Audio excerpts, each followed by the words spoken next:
Shalom kekasih Tuhan, selamat pagi.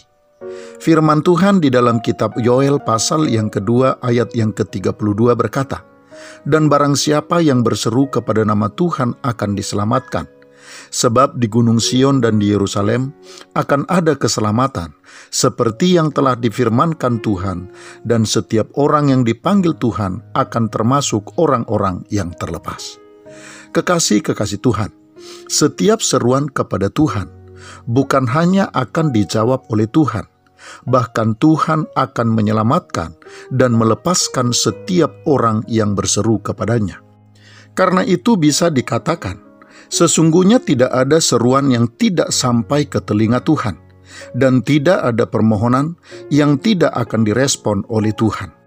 Namun kekasih Tuhan, tentu saja kita harus mengakui bahwa sebenarnya ada banyak, bahkan ada terlalu banyak permohonan yang tidak dikabulkan oleh Tuhan.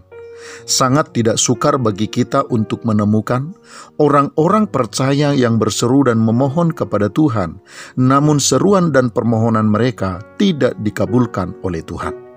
Pertanyaannya kemudian adalah, mengapa demikian? Mengapa Tuhan tidak mengabulkan setiap permohonan?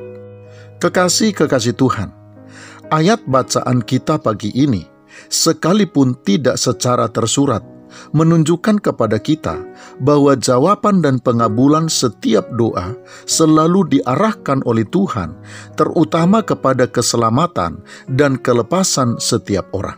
Setiap kali Tuhan mengabulkan sebuah permohonan, pengabulan tersebut selalu dimaksudkan untuk menggiring orang yang doanya dikabulkan itu kepada keselamatan dan kelepasan. Sebuah permohonan akan dikabulkan oleh Tuhan apabila permohonan itu membawa dan menuntun pemohonnya kepada keselamatan dan kelepasan hidup.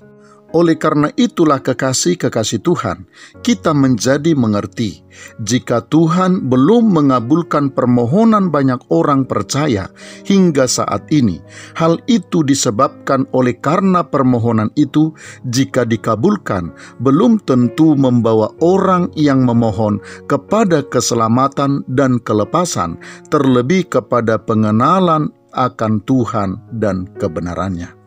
Oleh sebab itu kekasih Tuhan, betapa pentingnya kita meminta dan memohon hal-hal yang sesuai dengan kehendak dan rancangan Tuhan atas kehidupan kita. Selamat pagi, Tuhan Yesus memberkati. Shalom.